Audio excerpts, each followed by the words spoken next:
Assalamualaikum warahmatullahi wabarakatuh. Perkenalkan, kami dari kelompok 1 yang beranggotakan Siti Nuraini, Nida Hopia, Resalin Diana, dan juga Diva Saptila. Nah, di sini kami akan memaparkan mengenai materi peran sistem pengaturan good governance. Sebelumnya yang saya hormati Ibu Teti Sufianti Zafar, MM CHRM, selaku dosen pengampu mata kuliah etika bisnis dan juga teman-teman seperjuangan yang saya banggakan.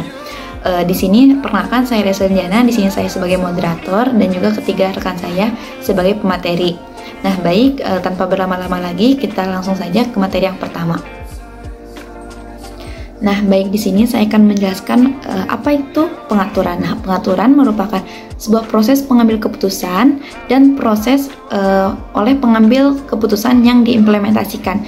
Sebuah analisis dari pengaturan memfokuskan pada pelaku formal dan informal yang terlibat dalam pengambil keputusan dan juga mengimplementasikan keputusan yang telah diambil dan struktur secara formal dan informal yang sudah tersusun dalam sebuah tempat untuk segera dilaksanakan dan keputusan yang diimplementasikan.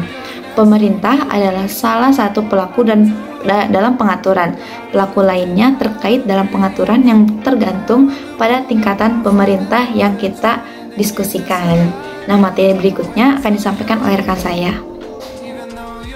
Baik, untuk yang selanjutnya yaitu ada 8 karakteristik pengaturan yang baik atau good governance yang saling mempengaruhi satu sama lain. Yang pertama, partisipasi. Partisipasi ini adalah salah satu kunci dari good governance karena keterkaitan aktif oleh kedua belah pihak. Contohnya kerjasama antara baik laki-laki maupun perempuan. Kedua yaitu aturan hukum. Aturan hukum mengacu pada keberadaan hukum, regulasi, dan kebijakan untuk mengatur komunitas dan keadilan penerapan yang konsisten.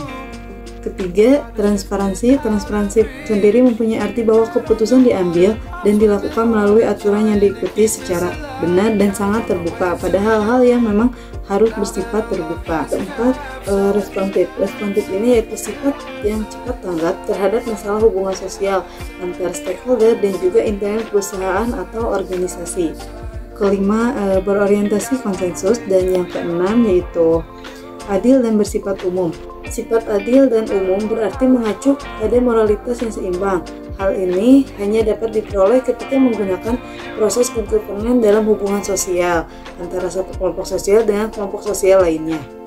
Ketujuh, yaitu efektif dan efisien. Konsep efisien dalam konteks good governance artinya mencakup keberlanjutan pemanfaatan sumber daya alam dan sekaligus melindungi lingkungan.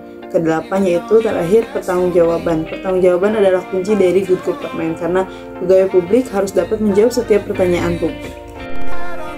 Baik, yang selanjutnya akan dilanjutkan oleh saya mengenai partisipasi dalam rangka good governance dapat ibaratkan keterkaitan aktif oleh kedua belah pihak. Partisipasi dalam pemerintah dapat diwujudkan melalui 4 bagian. Yang pertama ada partisipasi dan keuntungan yang didapat dari proyek atau kelompok-kelompok yang terpengaruh serta dapat memengaruhi aktivitas berjalannya sebuah proyek.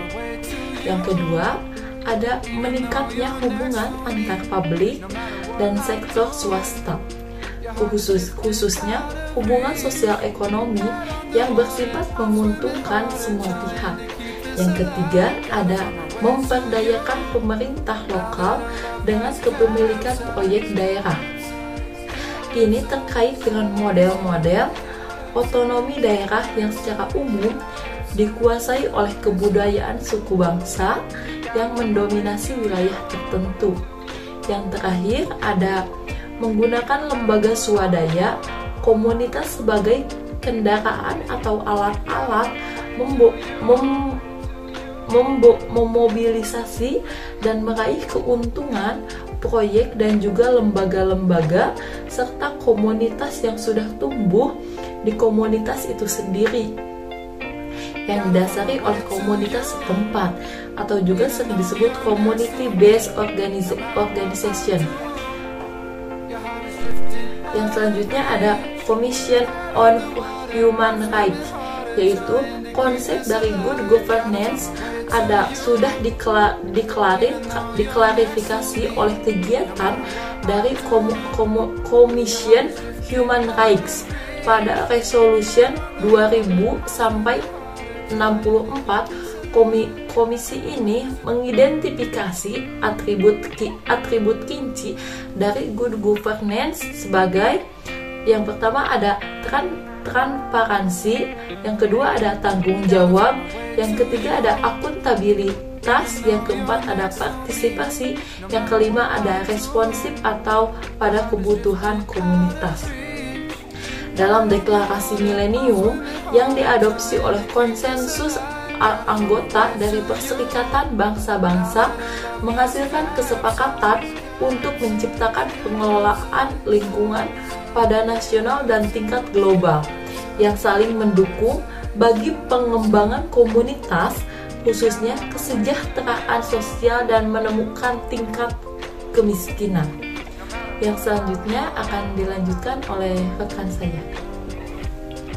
Selanjutnya yaitu kaitan good governance dengan etika bisnis. Kode etik dalam tingkah laku berbisnis di perusahaan atau yang disebut dengan Code of Corporate and Business Conduct merupakan implementasi salah satu prinsip good corporate governance atau yang bisa disingkat sebagai GCG.